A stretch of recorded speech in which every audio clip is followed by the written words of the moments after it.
Hello children, hope you all are doing well, and today we will start with our new topic, that is figures of speech.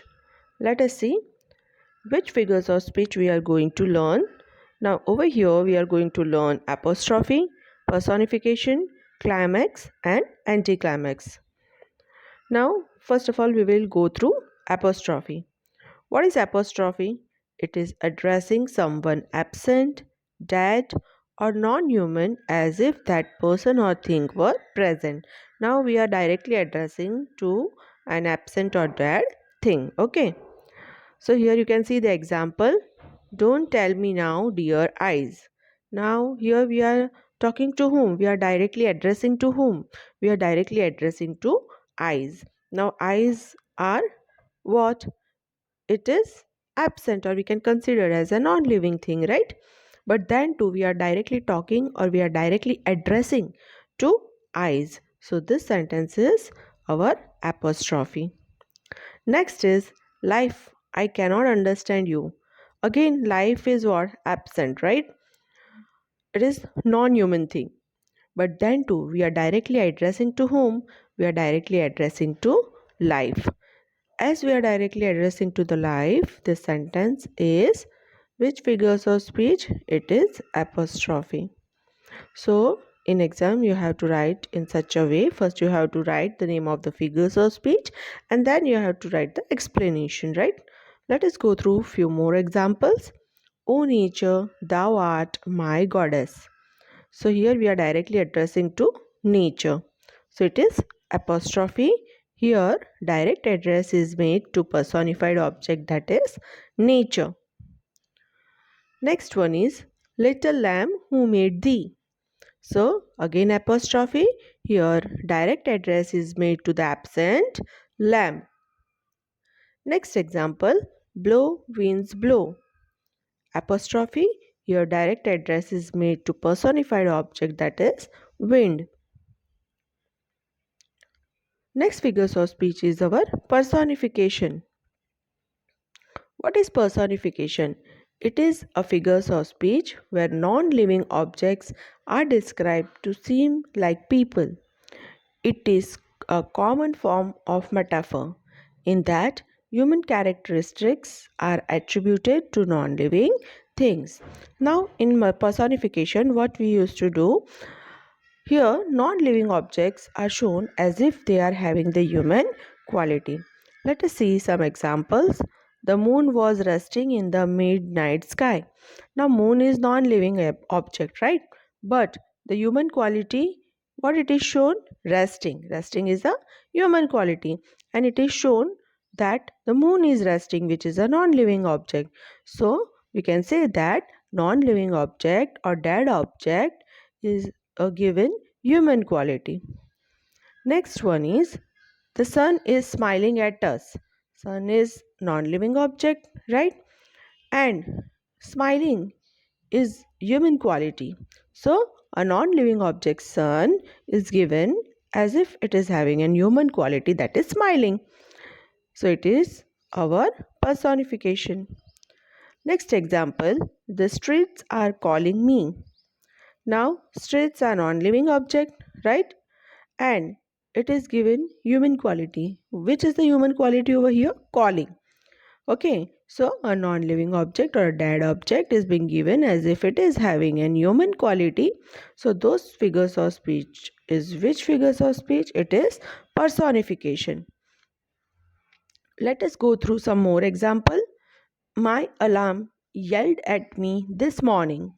So alarm clock, they are talking about the alarm clock, right? It is an inanimate object and it is given human quality of yelling. So here inanimate object alarm is spoken as having human quality of yelling. Next example, the sign on the door insulted my intelligence. Now here abstract notion is sign on the door, which is spoken by having human quality of insulting.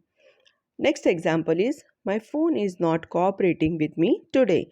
So here which is an inanimate object? Inanimate object is phone and it is shown having human quality, that is not cooperating.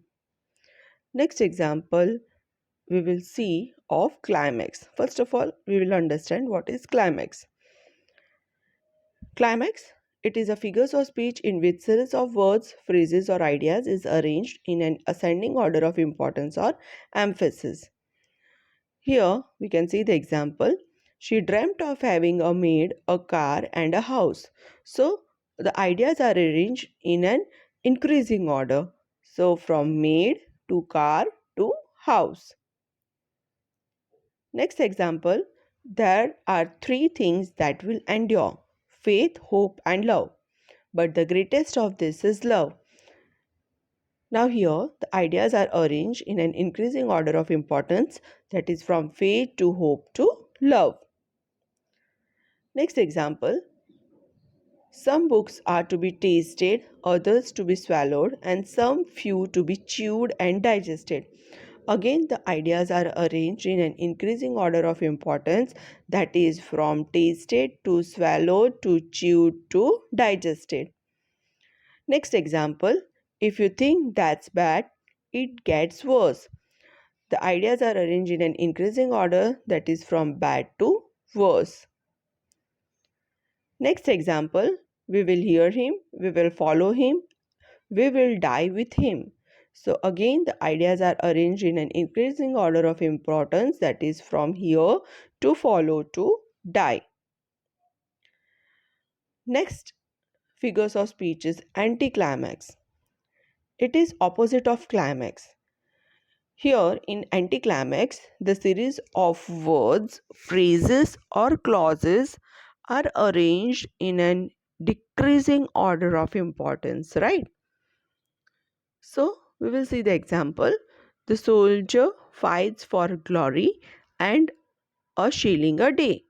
So shilling is a coin, money of foreign country. So what is important?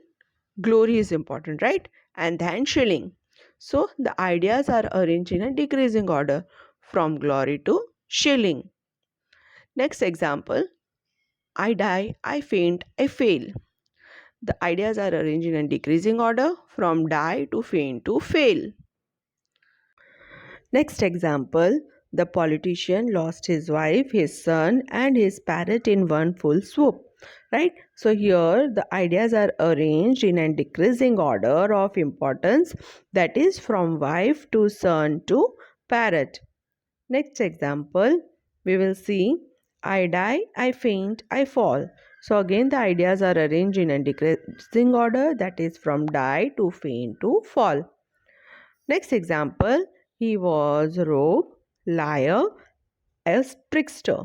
So rogue means what? A mischievous person, right? So the ideas are arranged from rogue to liar to trickster. Next example, at one full swoop, he lost his wife, his children and his dog. Again, the ideas are arranged in a decreasing order of importance, that is from wife to children to dog. So children, I hope that you have understood this explanation very clearly of figures of speech. Thank you and have a joyful day.